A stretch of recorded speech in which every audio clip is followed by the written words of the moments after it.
পুলিশকে মারধরের ঘটনায় ঝাড়গ্রাম জেলা তৃণমূল ছাত্র পরিষদের সহ সভাপতি দেবনাথ দে গ্রেফতার।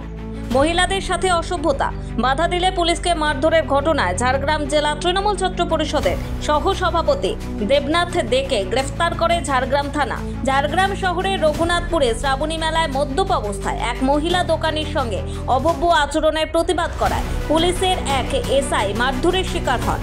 ঘটনায় ঝাড়গ্রাম জেলা তৃণমূল ছাত্র পরিষদের সহ সভাপতি দেবনাথ দে ও তার দলবলের বিরুদ্ধে অভিযোগ উঠেছে।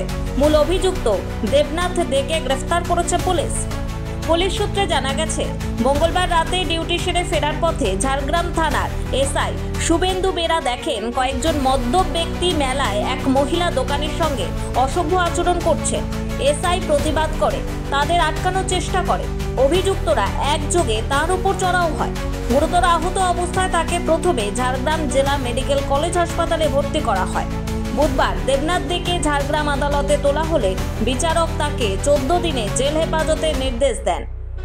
মেলায় আসা স্থানীয় এক বিজেপি কর্মী জানান, ঘটনা যেটা শ্রাবণী মেলায় আমরা দেখেছি বা শুনেছি যে বেশ কিছু তৃণমূলী গুন্ডা বাহিনী তারা শ্রাবণী মেলায় কিছু মহিলার ওপর অভব্য আচরণ এবং গালিগালাজ করে, যার প্রতিবাদ করতে আসে এক সিভিল ড্রেসে থাকা এক পুলিশ কর্মী। তো পরবর্তীকালে দেখা যায় তারা ওই পুলিশ কর্মীর ওপরও চড়াও হয়। তো তৃণমূলের এটা সংস্কৃতি, তৃণমূল না পুলিশের না জনগণের, এই দলটা এসেছে শুধুমাত্র দুষ্কর্ম করার জন্য এবং চারিধারে কাটমানি খাওয়ার জন্য। তো তৃণমূলের এই অপকর্মের বিরুদ্ধে ভারতীয় জনতা পার্টি বিগত দিনেও সোচ্চার ছিল, আজও সোচ্চার আছে, আগামী দিনেও থাকবে। তো এই অপশাসন, তৃণমূলের এই অপশাসন থেকে মুক্ত করার জন্য ভারতীয় জনতা পার্টির সমগ্র পশ্চিমবঙ্গবাসী এবং বিশেষ করে প্রশাসনের কাছে অনুরোধ থাকবে, আপনারা নিরপেক্ষভাবে বিচার করুন এবং নিরপেক্ষভাবে আপনারা কাজকর্ম করুন।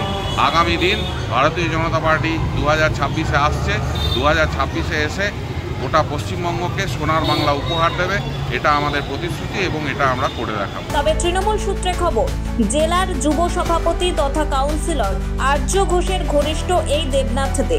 তবে ঘটনার পর রাজনৈতিক মহলে চাঞ্চল্য ছড়িয়েছে। মেলায় এই ঘটনার জেরে আতঙ্কের ছায়া পড়েছে। ব্যুরো রিপোর্ট, নিউজ দিগন্ত বার্তা।